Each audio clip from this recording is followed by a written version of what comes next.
Welcome back to episode 41 of Dice to Pixels. This week we're going to begin talking about a new Xbox UI update that's probably dropping in April of this year. Yeah. Ooh. Okay.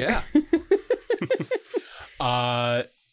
Yeah. So we just found out about this. To be clear, we don't know if this is for like developer preview or if it's actually releasing to consoles in April. So, check it out on Xbox. Yeah, according to the report, it's going to be for everyone in 23. They don't give a specific date, but you had found something saying that it was starting to drop in April. It looked to me like there was a download for April, but it may have been the developer preview. So I don't know. And I don't know for sure that it was that specifically. We only found out about this like 20 minutes ago, but we do have screenshots and everything. So we know a little bit about it. So yeah. You've been looking at the screenshots. Yeah, it doesn't look all that different from the current Xbox Series XS UI. A few things I do like, they have, like the My Games and Apps tab is still on the bottom left-hand corner. It's changed though. It's not going to take up an entire like widescreen window. It's a little square tile, and then next to that, they now have the Microsoft Store tab. Thank you, because I hate the fact that the Microsoft Store tab was always just a square that would eventually get taken off screen, like off of your UI bar. That drove me nuts. Yeah, that it didn't get any special like attention or treatment is kind of weird because, I mean, I don't know about most people, but that's like one of the most common things I use on the console. So obviously Microsoft has kind of recognized that now, which is good. Yep. Like I look at the Sony UI for the PS5, and the store tab is always the first. Yep. Well, the PS Plus and then the store tab is always the first few, but where it actually starts you on is your last game played will always be there, right? Similar to what Microsoft has. Whenever you sign on, the last game you played is obviously going to be the first tile that you see. I would actually go one step further, and they should take the Game Pass tab, the little icon, and that should be parked right next to that store tab. Yeah. Because let's face it, if without Game Pass, I do not see Xbox doing as well as they are right now. I agree. Yeah. Game Pass is a pretty huge part of why I like Xbox. I was actually just going to say what they really need to do, and they may get to this. We'll see. One of the things that I would like to see them do is allow you to customize your widgets on your home screen. And I'd love to just have because Xbox Game Pass has the randomize function. So it's like, just let me play something that I own through Game Pass. Give me that like right on the home screen. I'll boot up the console. Give me a random game. Go. Just go. Install it and play it right off the top. I think that'd be a fun thing. Oh yeah, that would be great. I might be the only person in the world that I wouldn't, but I don't know how many people would use it, but I think it'd be great to be able to have that. I think we briefly touched on it a while back, not very in depth, but I think it's a good way to kind of broaden or expand your gaming vocabulary is kind of a weird word, but off the top of my head, that's the only thing I can come from. If you're so used to like a certain, like if you love RPGs and all you've ever played is RPGs, and you want to kind of expand your library and try something different, hitting that little tab and then playing like Immortality or something, So that's how I found Potion Craft. Which I probably wouldn't have looked at otherwise. I think, Sarah, you mentioned it. I've played it, and I think I mentioned it to you.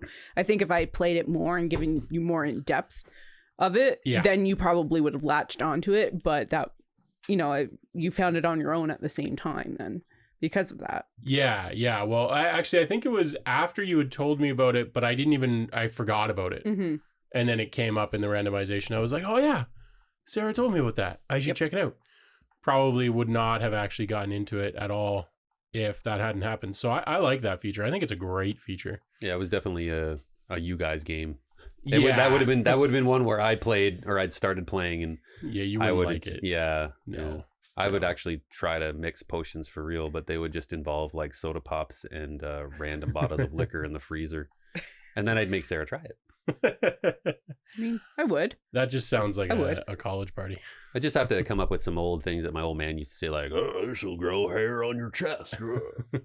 You want that? I was gonna say, I don't think that would be a selling point there. No, that's when we get sponsored by Manscaped. Oh well, now I'm all for it. Yay! Yeah. So, anyways, the new UI looks. I think it's an upgrade. I don't foresee. So usually when these things happen, and part of the reason I'm saying this is because it's not that big a change. But usually when any company changes stuff like this, there's always like a backlash. People are like, no, I liked it the old way. I don't think we'll get a lot of that.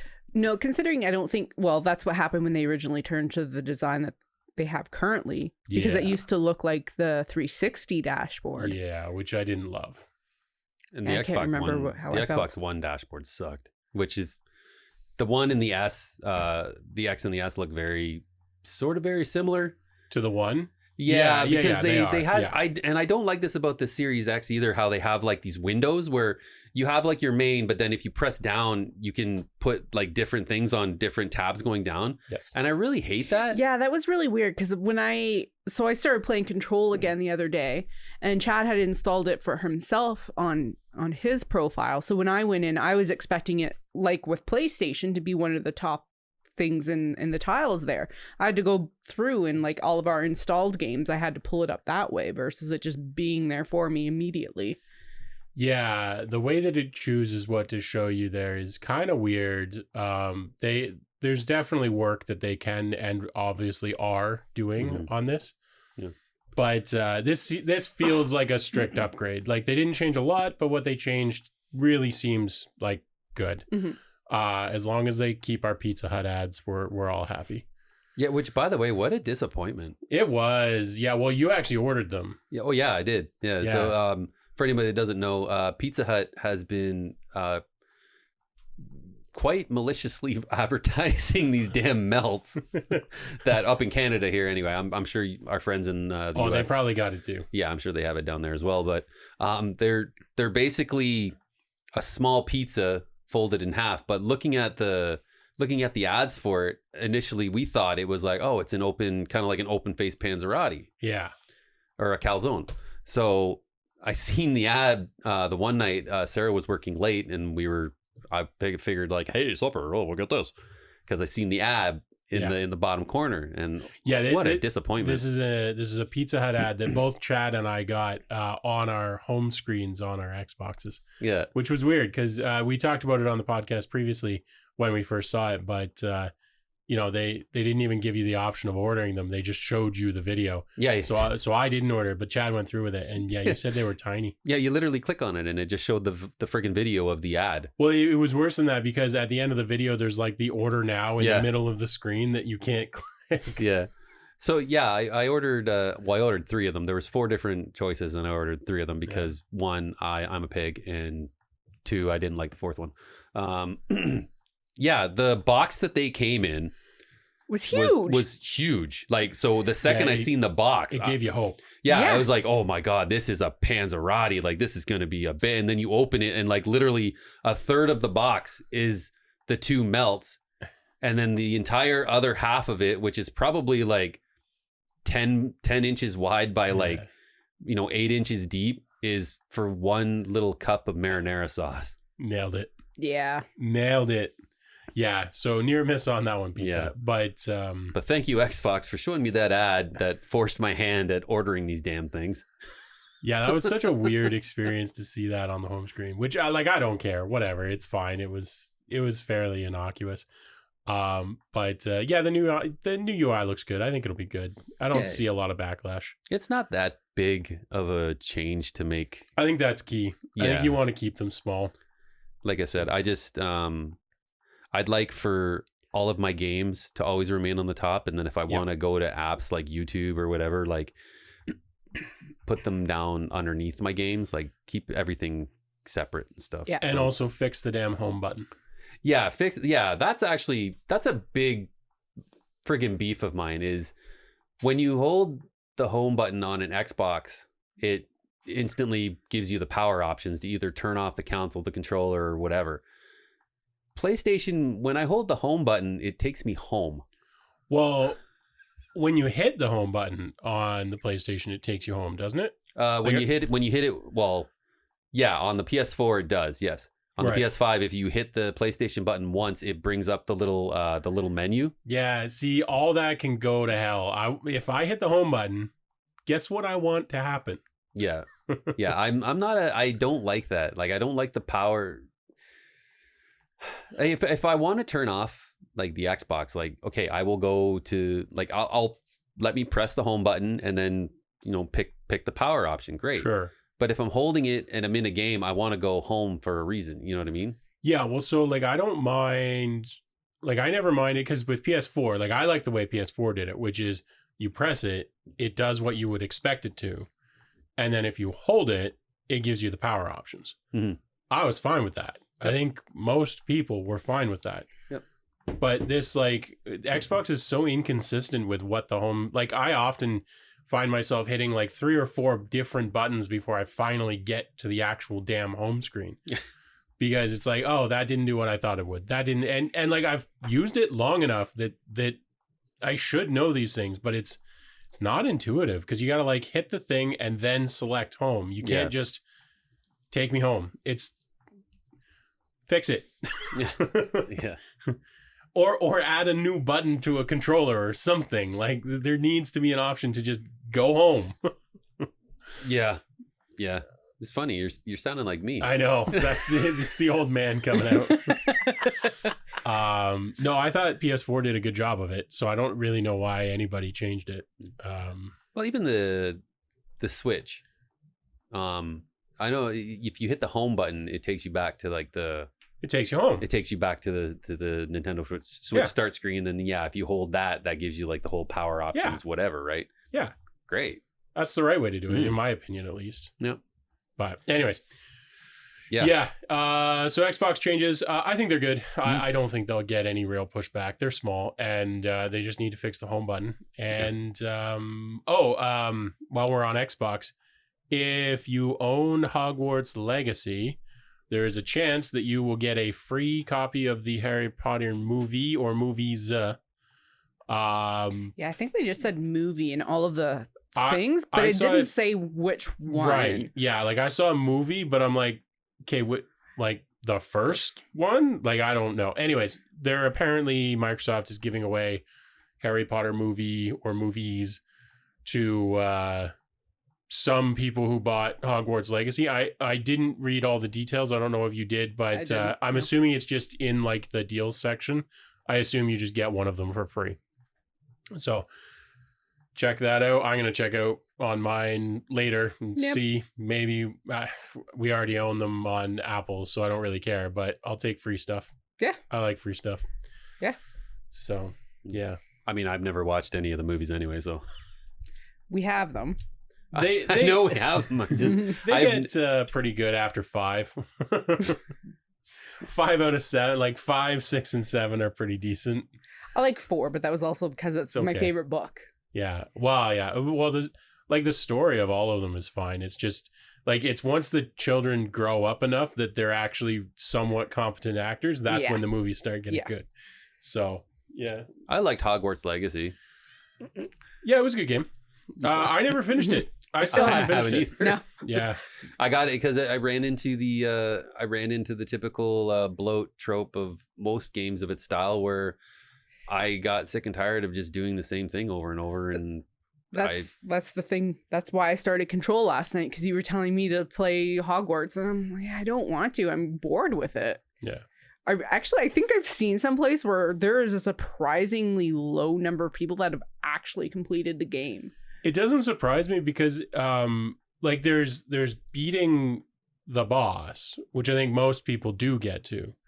And then there's like completing the game, which feels just completely unrewarding. Like, Danielle did it. I know what happens. And it's like, okay, why bother? Like, who cares? What the fuck? So I don't know. Yeah, we were talking about this a little bit earlier, and games need to know when to end. Yeah. Yeah. Yeah. Yeah. And this is why I've really liked And I'll go back even to December when High on Life released, and it came out, and it was a finished game, and apart from a few bugs, like it had bugs that's been patched since, but it was a solely focused, like, start at point A, get to point B, you're done. Like it had a beginning, middle, end, and it was fun. It was a fun game. Laughed my ass off. Great.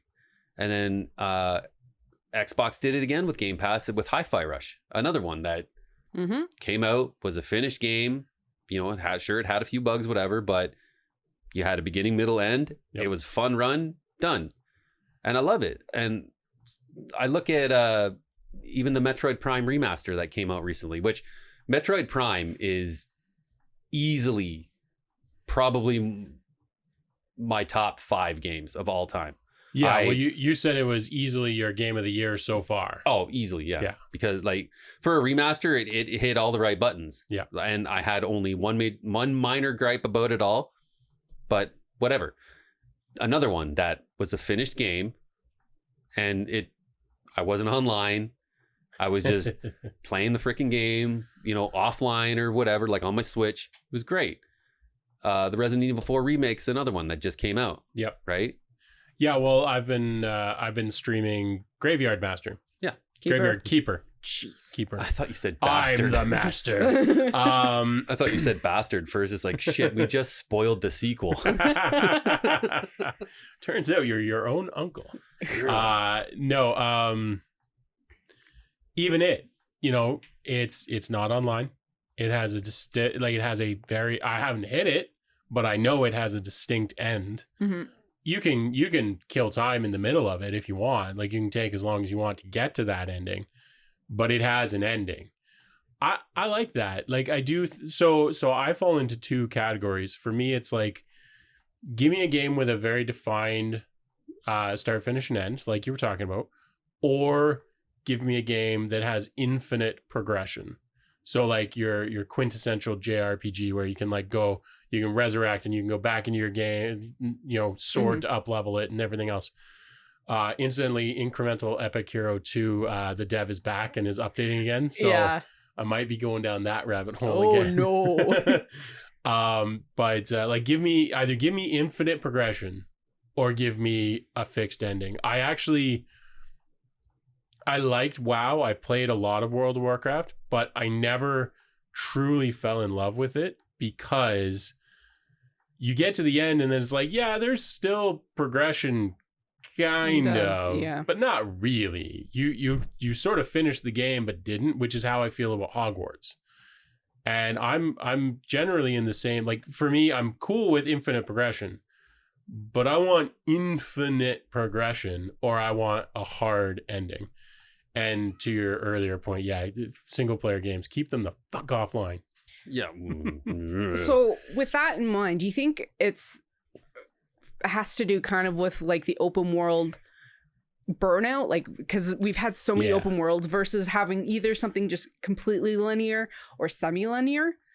Because I'm finding like even semi-linear stuff, that's what I'm really into, like linear games, semi-linear games, because I don't want, like, I find even with Horizon, because I really like that series, when I was going into that, and I find the same thing, I think, with Hogwarts too. If I'm going to play it, that's something where I find it hard to jump in and out of for short periods of times, where if it's something that's more linear or semi-linear, I feel all right only playing for, like, if I only have 45 minutes to an hour or something like that.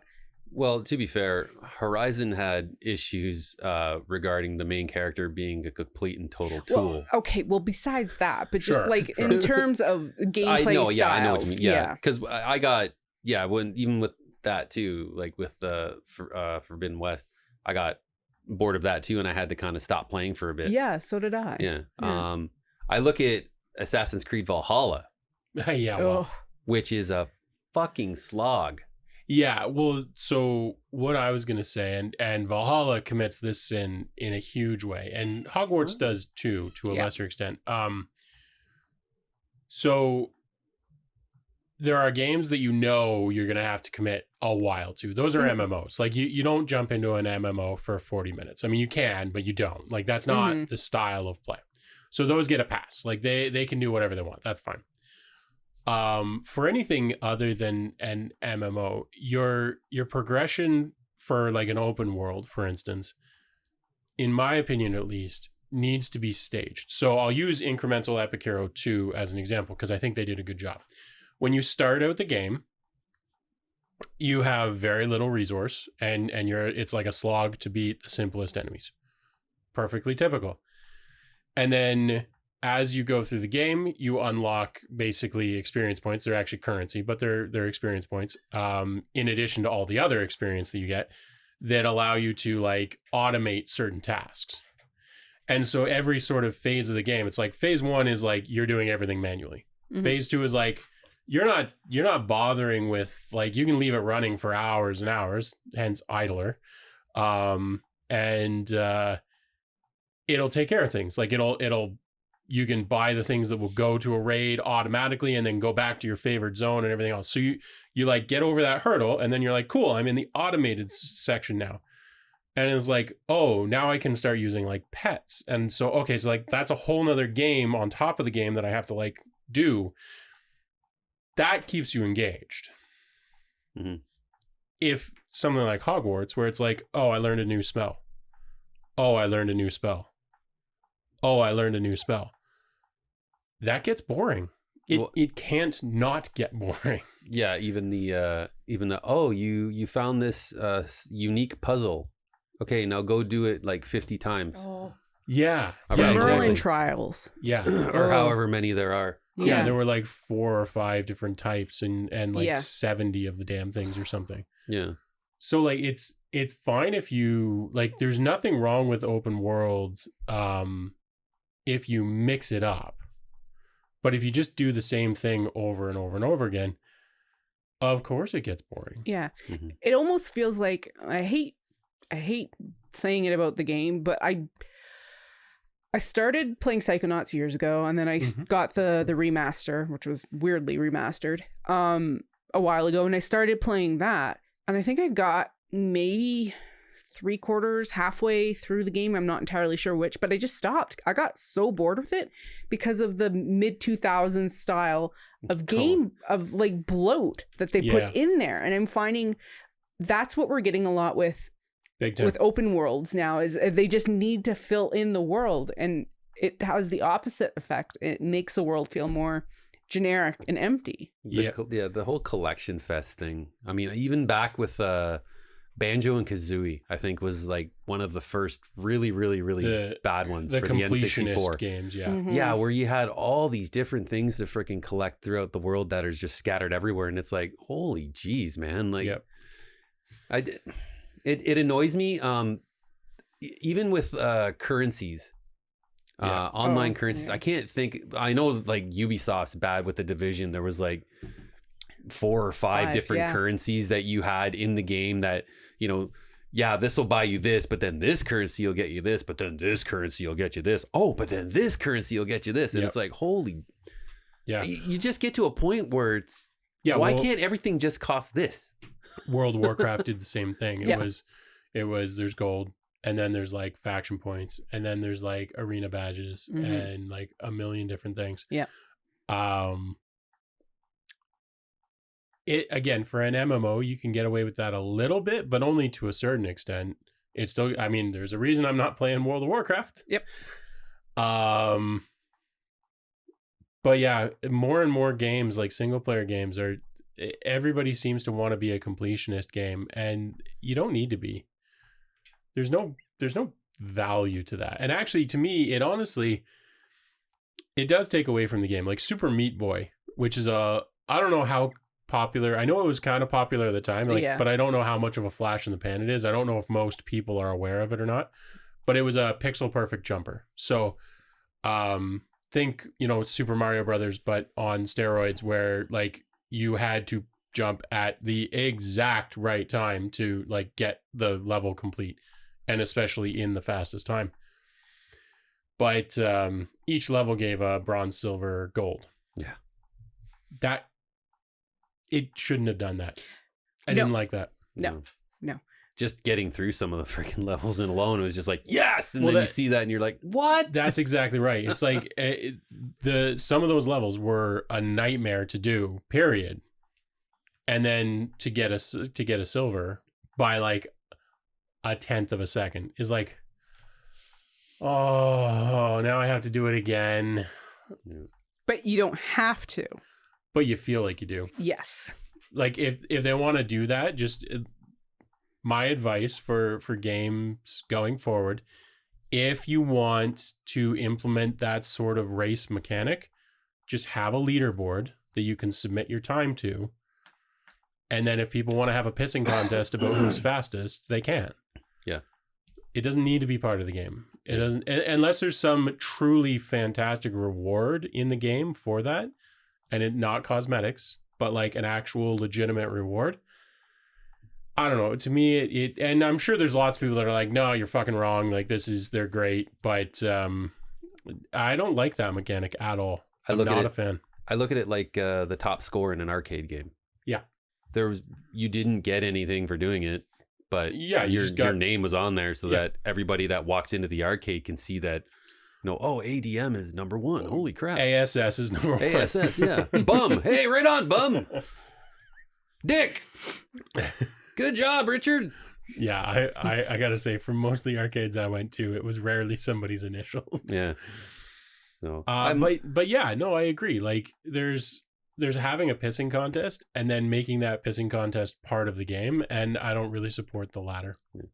I look at Assassin's Creed. Assassin's Creed 2, when it came out, I think that was probably the only one in the entire series that I loved. 2 is still probably one of my favorites of the series, if not my favorite. Which one was 2? That was Ezio, when you're first introduced to Ezio in Renaissance Italy. Yeah. Great. I loved it. I loved going through each of the cities. And again, like, it had collections. Like, there was feathers that you collected. There was codex pages and all kinds of other stuff. And then there was these temples or burial sites for assassins that you had to find seals, which got you like amazing endgame armor. But I didn't mind doing that because I really, really enjoyed playing through that game. I really dug the story. Mm-hmm. It was good. Like, you basically watch Ezio from when you watch him like being born to being a teenager to growing into a young adult, which I thought was really, really cool. Yeah. But then Ubisoft went and just started adding shit to that series. I remember first playing Bloodlines. Now, the overarching theme with the Assassin's Creed game is freedom. Yes. The assassins are fighting to preserve the freedom that the people of the world have, which the Templars are trying to take away in order to control everything and, force their own narrative with the Pieces of Eden. When Assassin's Creed Bloodline came out, which is a good game, I did enjoy it. But they added these full sync requirements, which in order to get 100% in the game, you had to do the level in a certain way. Yeah. Which kind of boggles my mind because this is a game about freedom and you're an assassin. You the whole thing with it is you look at the scene. That's my target. Let's see what, he's doing. Okay. He tends to do like a little lap around here. He'll stop and talk to this. You monitor this and then you plan your attack. Mm-hmm. You have the freedom to do it however you want. But then when they started adding these full sync requirements in order to get 100%, that's when I was kind of like, okay, this is stupid. Because yes, I could still do it the way I want, but in order to truly beat the game 100%, I had to do it their way. Yeah. Didn't like that. And they kept that in.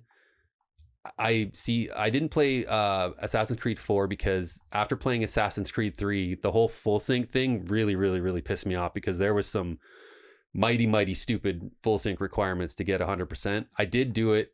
I'm never going to do it again. And I also felt 3 was a really shitty entry Yeah, I feel like 3 was the one that I gave up on as well. It just felt super repetitive.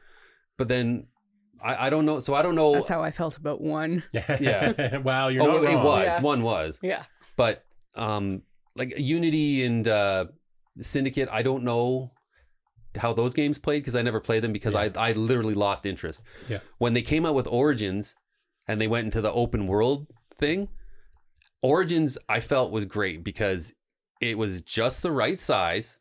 It didn't overstay its welcome. You finish the game in, 40, 50 plus hours, whatever. I probably logged in a lot more because I really played the hell out of that game. I did all the DLC. So, I mean, I probably logged with all the DLC close to 100 hours. But to me, that felt complete.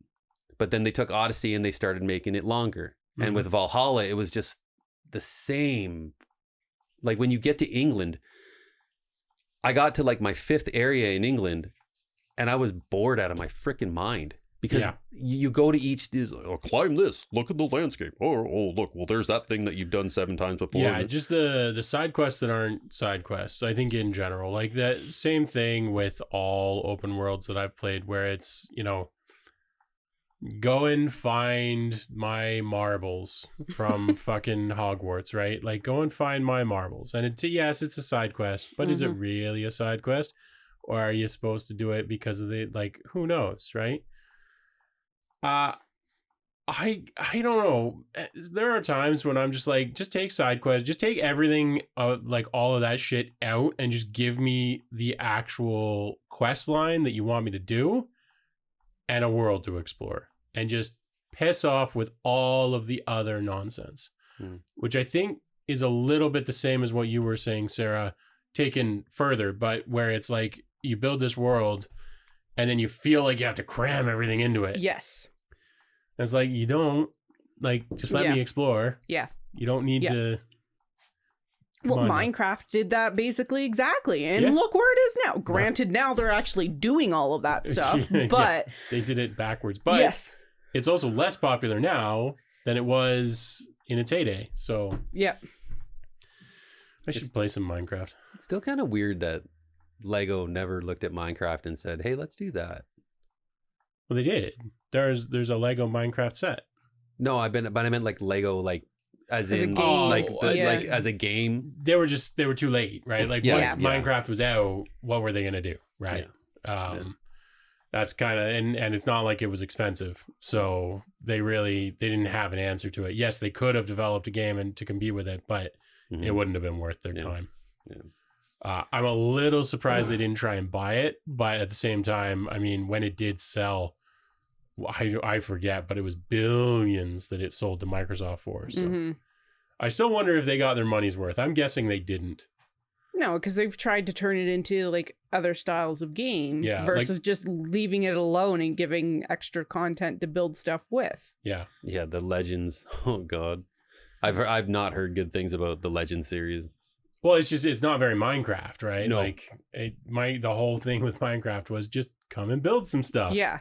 If you wanted story and to build some stuff at that same time, there was Terraria that had come out around the same time, I think. Yeah. I don't know, man. Don't you want to play like Pong, but from the perspective of the left paddle? Hell yeah. There was one game on Steam actually I saw recently. I think it's on my wish list, and it's like Pong, but it's like circular. Yeah, I saw that. Yeah. Oh, interesting. Yeah. That incidentally, the game that I picked up that I left a negative but constructive review was basically like sort of Galaga, but on a circle. And it had potential, but the guy released it before it was an actual game. Yeah. If anyone's an indie dev doing games, don't release games before they're an actual game because they won't do well. Make sure it has like some sort of game storyline, progression mechanic, something before you release it, because otherwise it will not do well.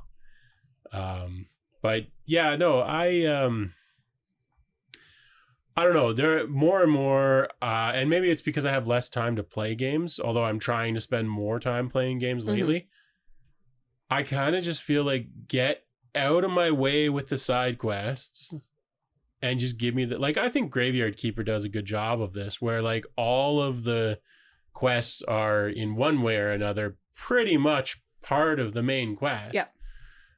It feels sometimes like they're side quests because it did a really good job of like asynchronously completing quests.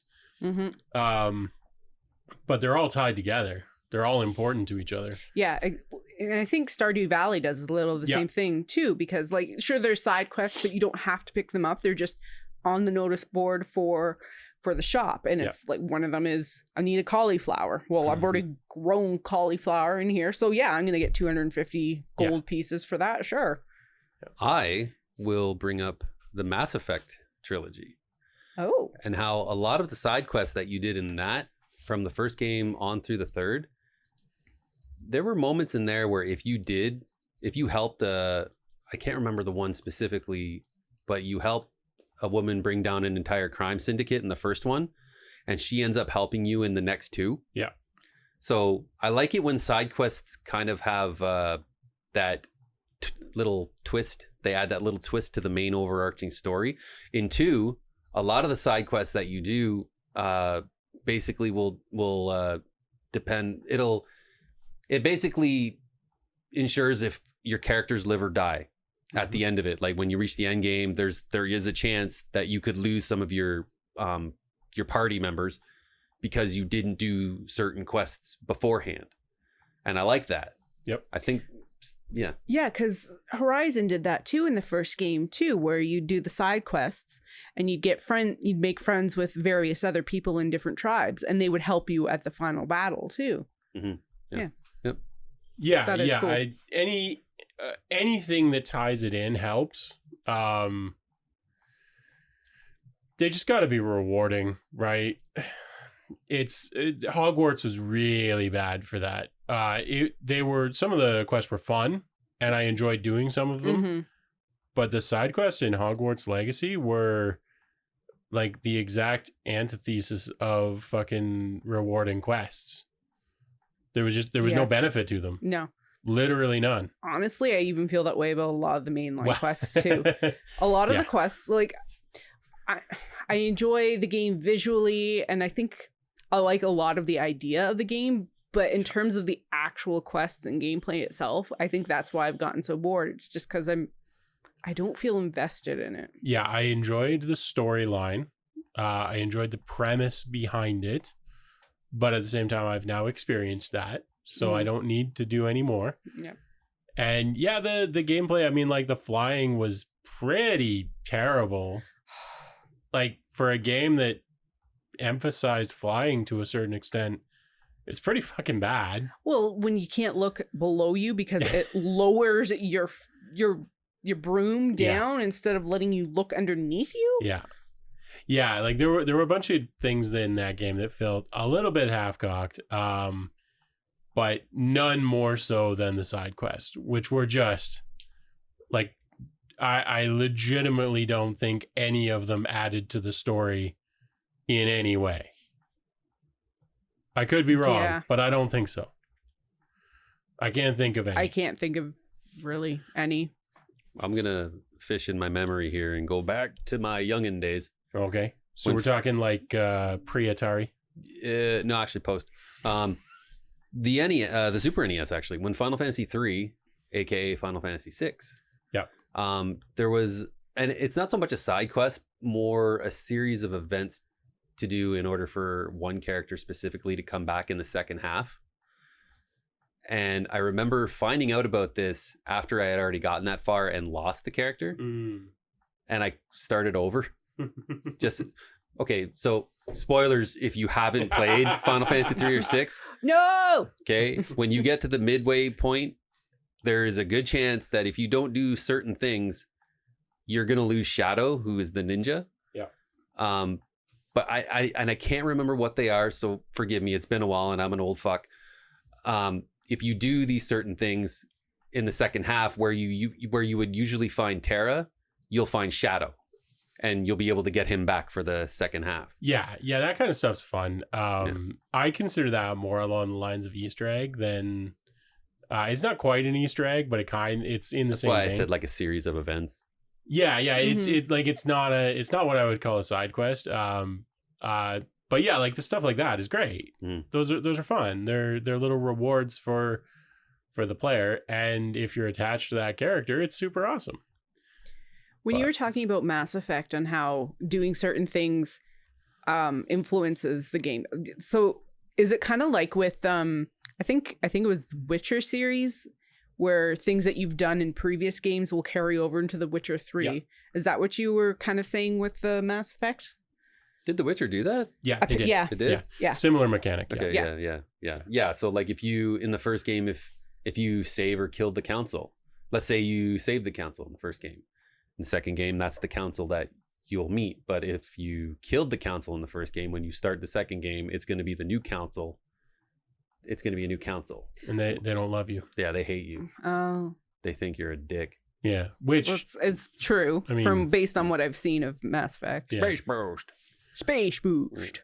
Yeah, no, I like all of those things. Anything that actually advances the narrative of the game, whether the narrative is through like combat mechanics or something where it's like empowering your character, or whether the narrative is the actual narrative, like literally what people are saying to you. Even things as simple as just having people address you differently when they speak to you is like that can be good enough. Mm-hmm. Just saying like, hey, Demon Slayer, instead of like, hey, bud. Yeah. That it's something.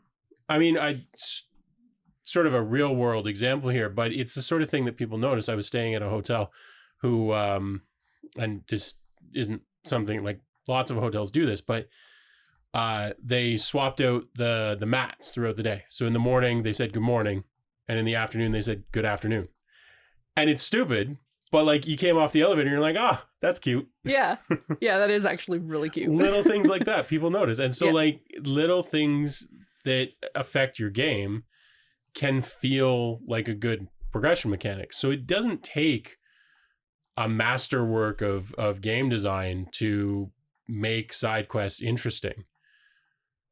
You just gotta do it. You just gotta decide to do it. You have to put in the time and effort to actually like... You have to care. Yeah. Exactly. Yeah. I remember Oblivion had something like that where... I think so, yeah. When you did the Knights of the Nine expansion, and then everybody would, like, they'd be calling you, like, by your Knights of the Nine, sir, or I can't remember what it was. So, like, in Hogwarts, we're picking on Hogwarts, but that's fine. A really simple mechanic for them to have added would have been, there's the Slayer quests, where it's like, defeat 100 spiders. Like, you get points as you defeat the spiders, the completionist stuff. So when I've completed 100 spiders, make them run away from me. Yeah. Make them afraid of me. Yeah, they would have been communicating somehow. Sure. Yeah. Something, right? Like just give me something. And if you don't want to do it for spiders because they're not intelligent, although given the history of the Harry Potter, it certainly seems like they were. Mm-hmm. At least do it for humans. At least do it for like whatever unicorns or anything that has a brain, right? Like they could have done that. That would have been so easy and would have given you some reward for completing these. Yeah, you go into slogs. Hogsmeade and people start running away from you screaming because you're an insane murderer. Well, no, I'd go so far as to say the big, they're ogres, right? The big tall bastards that you fight. Trolls. Yeah. So if you kill like so many of them, like, when you encounter just normal ass enemies, they should be like, oh, it's the troll slayer, and like apprehensive, so that you can get an early go. Like they're stunned more or less, and you get an early go on your. Or just straight up run away. Like I mean, because the thing is, by the end of the game, fighting isn't particular. I mean, fighting is kind of fun because you just drop in and murder everyone instantly. But as a teenage wizard, you just murder people en masse. But whatever. Actually, Ghost of Tsushima does that. Yeah. Where if you run into a group of Mongols. And so they have that duel where if you see them, you can press triangle to like challenge them to a duel. Mm-hmm. And their leader or one of them will come up, and then you hold the triangle button and you got your hand on the sword. And then when the enemy goes to attack you, you let go and fucking kill him in one shot. Yep. but then other enemies will come up to you, and if you time the button presses right, you can kill 3 right off the bat. But it can also scare the shit out of other enemies there, and they'll fall on the ground and land on their ass and like, and then they'll run away from you. Yeah. I mean, I don't see why it's a problem to have enemies disengage and run away, right? Mm-hmm. I feel like, wasn't there some sort of reputation mechanic with Red Dead Redemption that did something like that? That feels very familiar. Yeah, I think there was. I've certainly experienced it in other games. I can't pinpoint when or where, but like that's the sort of progression mechanic that can turn a side quest or a completion bit from just a slog into at least a rewarding slog. Yeah. Like World of Warcraft was really bad for this, where you would grind and grind and grind this faction reputation, and for the 90%, 99% of interactions, it made no difference except that you could buy certain things from the vendor. Yep. It's like, how about at least having them, like, you know, be nice to me instead of like, come on, man, give me something. Hopping in a fire truck in Grand Theft Auto San Andreas and doing all of the fire missions in one go, and you become fireproof. Sure, why not? That's an actual thing. Awesome. Oh, it You is. play as a firefighter? Oh, that's cool. You know, you get into a fire truck, and then That's cool. you click an analog stick, one of them, I can't remember what, and then you enter into the fire missions, which basically sends you to blips in the map where you have to spray the fire hose to put out a fire, usually just a car or something. But then as it gets harder, you have to go to multiple spots in a specific amount of time to extinguish the flames. But when you do them all, I think there's like 10 levels, I think. But when you do them all, your character becomes fireproof. That's awesome. That's awesome. Yeah, because you can do the same thing with ambulances and I think taxis. Taxis, I can't. Yeah, I think taxis is like a business that you buy. Yeah. I don't think it's not the same, but like you can you can do those missions. Yeah. Things like that. Yeah. Like, just give us something. Make it a game. Yeah, like if you're creating these massively huge open worlds for us to explore, fill them with some interesting stuff. Well, and this goes back to what Sarah originally said, which is, you know, putting in something like that where you can become a firefighter and get a reward for doing that. Yes. Mm-hmm. Putting in 15 fetch quests. No. Yes, exactly. It's not rocket science. No. Because that in itself is almost like I wouldn't even consider that a side quest. That's more like a mini game. It is. And they're pretty cool, actually. I know exactly the mode that you're talking about. Mm-hmm. Things like that are great. They're great. I mean, I fished in World of Warcraft because I liked it, not because of the progression stuff, but the fact that there was a progression system for fishing. Yeah. Was great. Yep. Well, and then that's like with Saints Row 3 and 4, because I really like those two. Like, there's mini games within those games, like where like one of them is insurance fraud, where you go and you run into traffic. That is literally like that's great.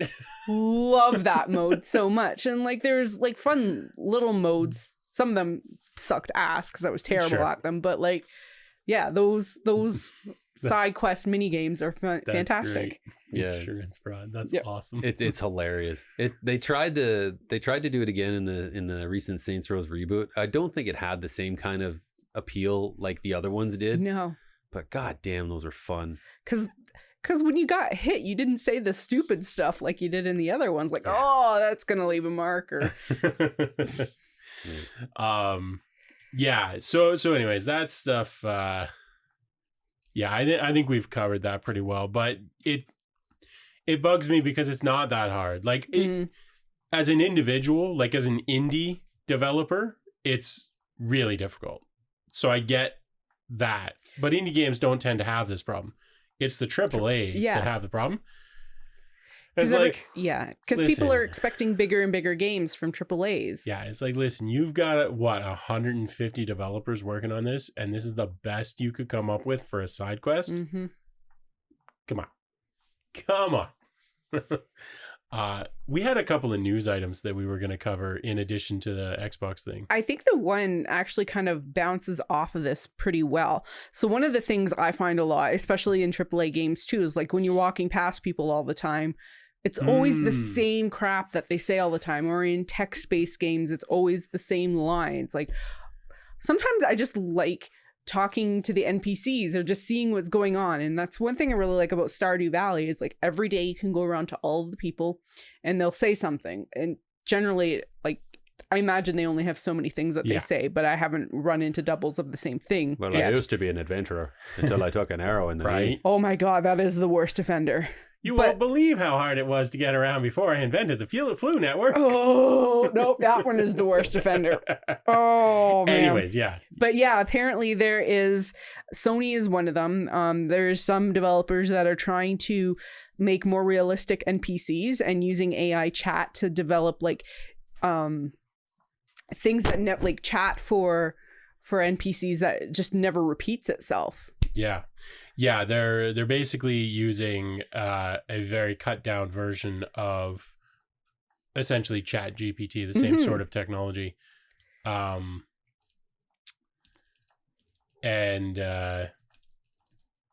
installing, like including it in the game. Yeah. Which I think is great. Now, what they should do, and I don't know if this is what Sony's doing, but what they should do is include it at the system level and then allow developers to hook into it. Yeah, that'd be cool. They should allow the developers to provide a training model set because the latest, I was trying to find it just here. There's a project that was released for Android phones that allowed you to run basically ChatGPT on your Android phone, but it was like massively scoped down, so it was a much more specific system. But it would fit on an Android phone and it could run on the Android phone's hardware. So they should do the same thing for like a PlayStation and Xbox, where it's like, we won't try to recreate all of ChatGPT. We'll just create a very narrow set that will whoever, Hogwarts can give us their training data. Mm-hmm.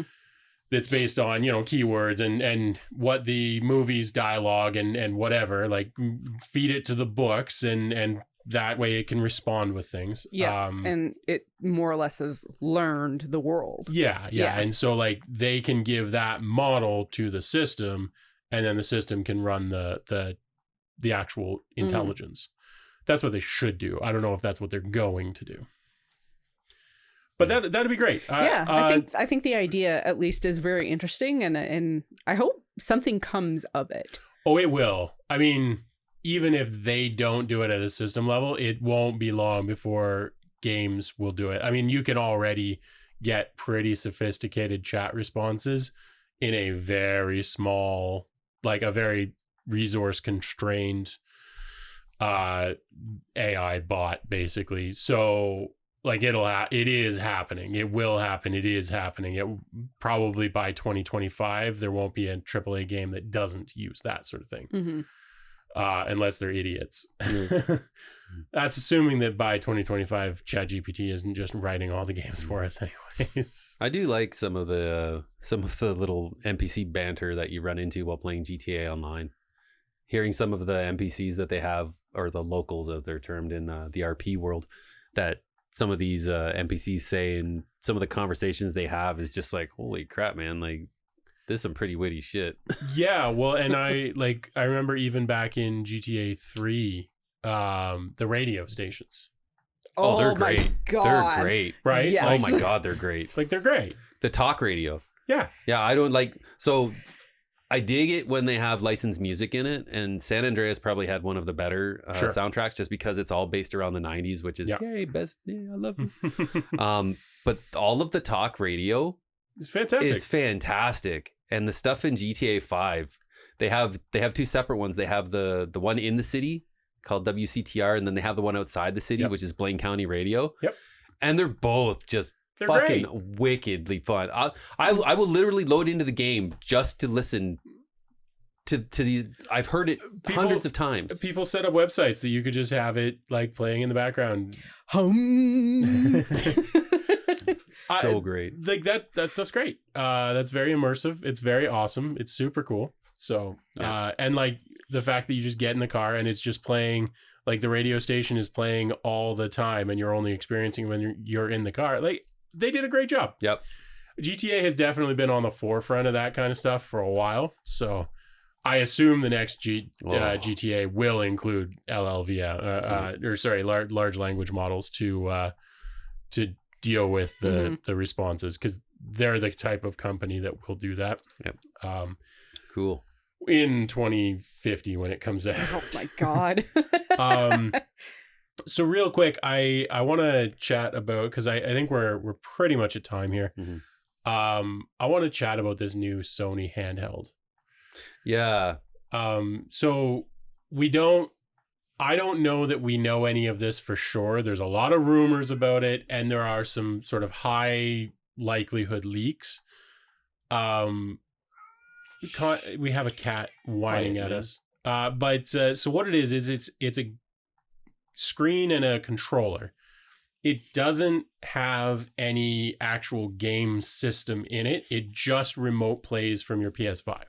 Yeah, that's what it's sounding like. Oh. That's what it's supposed to be based on what we know. And people are shitting on this thing badly, which I think is fair to an extent. It depends what the price is. Yeah.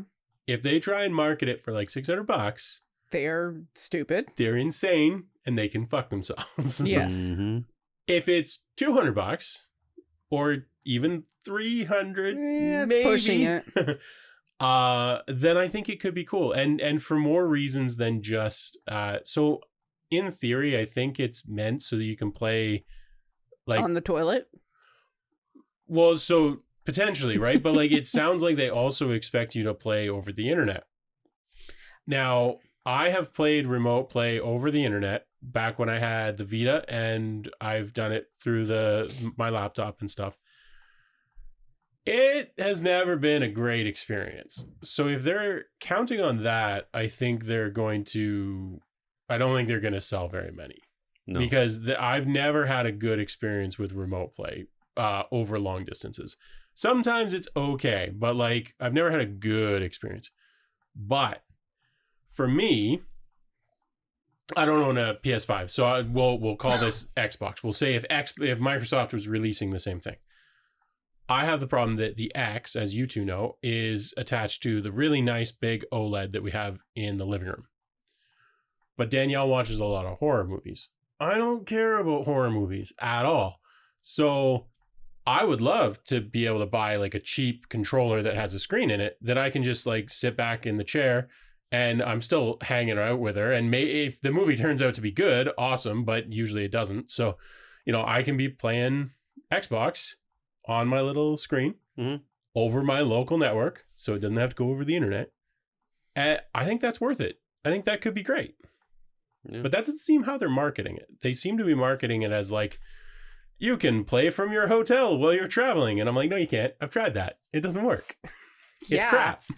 Because that almost sounds like you've tried cloud gaming before. And there was some cloud gaming and bad delays and stuff. It's never reliable. Yeah. Even the very best service that was ever produced, which was Stadia. Stadia was the best cloud gaming service that has ever been produced. Even it pretty much sucked about 80% of the time for me. It wasn't terrible. It was better than most, but like it was never, I very rarely had like a really good experience with it. It was always kind of like, it's fine. Depends what I'm playing. Farming Simulator would be fine, but anything else would be like, eh. Yeah. And the thing with this too is that, a few points here. One, there's the backbone. Yeah, I was thinking that too. Yeah, the backbone is the controller add-on that you can use with your cell phone, either iOS or Android. That basically gives you the same thing. So there's that.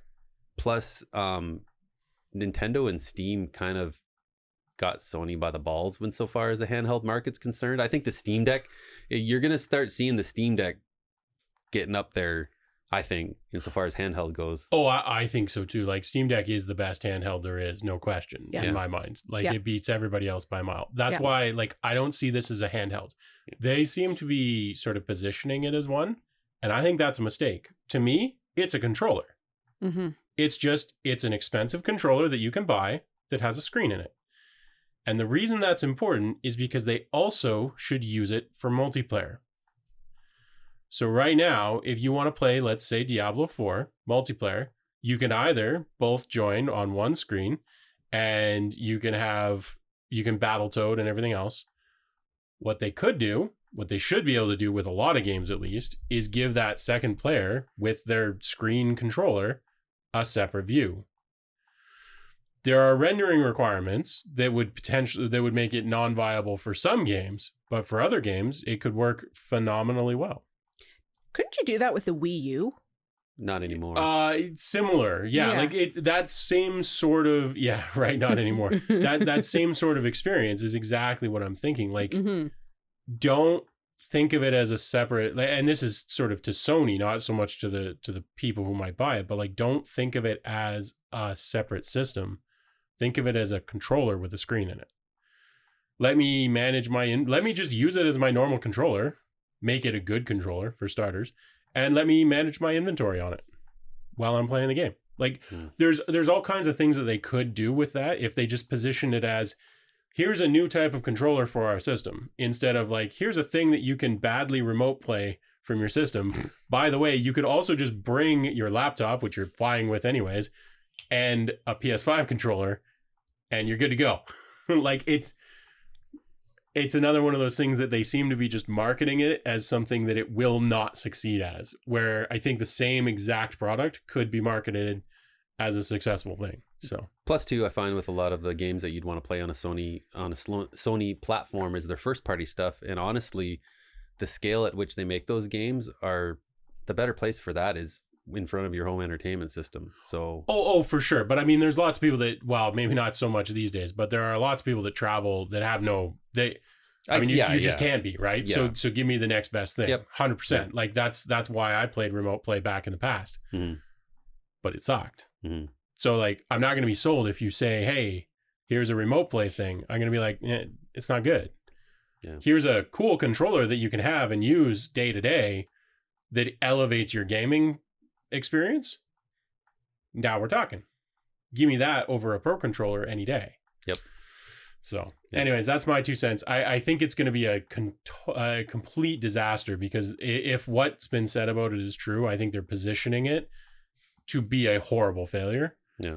Which is a shame, because I think the exact same hardware could be sold with great success if they did it properly. Yeah. Yeah. So, hey, why don't you all give us your 2 cents down below? Tell us what you think of the Xbox UI update. If we'll post a link down there for you. What do you all think about open world games? Too much? Too little? Give us your thoughts down there in the comments. What do you think about Sony's cloud gaming handheld platform? Yeah, perfect. So like, subscribe, and tell all your friends. Not just 3. Make new friends. And tell them that they have to subscribe. Yeah. We got to have a talk with Sarah about why she hates shawarma. Thanks so much, everyone. See you next week.